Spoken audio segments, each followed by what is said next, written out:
Good morning, champions. இப்போ என்ன பார்க்க போறோம்னா நம்ம கூட ஒரு டெக்னிக்கல் சாம்பியன் இருக்காரு. Please introduce yourself. So good morning everyone. I am M.R. Hariharan from Coimbatore Institute of Technology. So நம்ம என்ன பார்க்க போறோம், டார்சி-வெய்ஸ்பக் ஈக்குவேஷன் தான் பார்க்க போறோம். டார்சி-வெய்ஸ்பக் ஈக்குவேஷன் என்ன சொல்றதுன்னு பார்ப்போம்.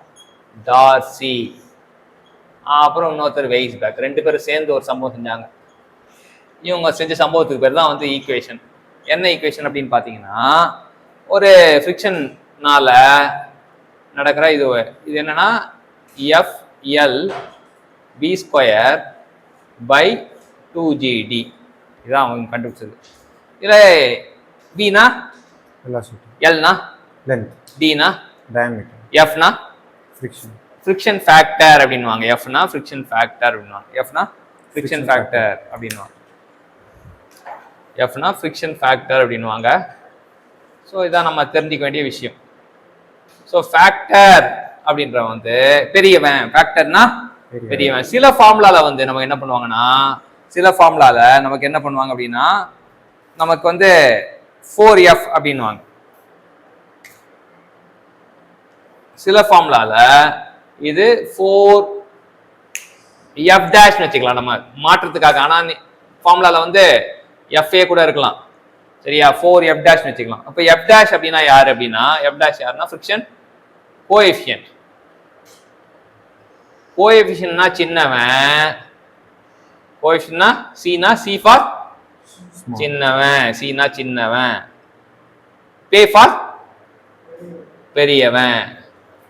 ஸோ யார் சின்னவன் யார் பெரியவன்றது வந்து கன்ஃபியூஸ் ஆகக்கூடாது, சரியா? C கோஎஃபிஷியன்ட் அப்படின்னா வந்து சின்னவன், Cனா சின்னவன், Fனா FAனா பெரியவன் அப்படின்னு தெரிஞ்சுக்கலாம். ஸோ இதை பேஸ் பண்ணி நமக்கு நிறைய ஃபார்முலா கேட்பாங்க. இதுல என்ன நம்ம புரிஞ்சுக்கிறது, எப்படி பிரிச்சு எழுதுறதுன்னு பாத்தீங்கன்னா, இந்த HFன்றத இன்னும் கொஞ்சம் தெளிவா எழுதணும். F தனியா வச்சுக்கலாம், L/D ரேஷியோ, கேரக்டரிஸ்டிக் ரேஷியோ, அப்ப V²/2G. V²/2Gனா என்ன? Velocity head. இது வந்து வெலாசிட்டி ஹெட், சரியா? இது characteristics parameter, characteristics parameter ratio அப்படி சொல்லலாம், கேரக்டர் ரேஷியோ அப்படி சொல்லலாம். இது Fனா ஃப்ரிக்ஷன் ஃபேக்டர் அப்படின்னு தெரிஞ்சுக்கலாம். மூணு சேர்ந்ததான், சிவனும் சக்தியும் சேர்ந்தா மாசுற மாதிரி friction parameter, characteristic parameter, friction factor, characteristic parameter, velocity head, மூணு சேர்ந்தா head loss due to friction and இதுதான் வந்து டார்சி-வெய்ஸ்பக். இதுல நம்ம கத்துக்கிட்ட விஷயம் என்னன்னா, HF is directly proportional to V² அப்படின்னு தெரிஞ்சுக்கணும். HF is directly proportional to V² அப்படின்னு தெரிஞ்சுக்கணும், சரியா? இது வந்து ஒரு முக்கியமான விஷயம் அப்படின்னு தெரிஞ்சுக்கலாம். ஸோ இதுதான் டார்சி-வெய்ஸ்பக் ஈக்குவேஷனோட இது. டார்சி-வெய்ஸ்பக் ஈக்குவேஷன் என்ன கத்துக்கிட்டீங்க?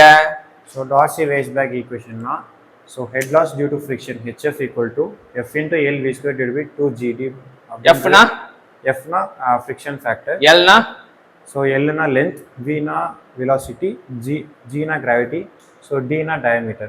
அதே வந்து that is equal to F வந்து நம்ம 4F dash ன்னு அது ஒரு முக்கியம். F equal to இன்னொரு விஷயம் வந்து 4F dash அப்படின்னு தெரியும்.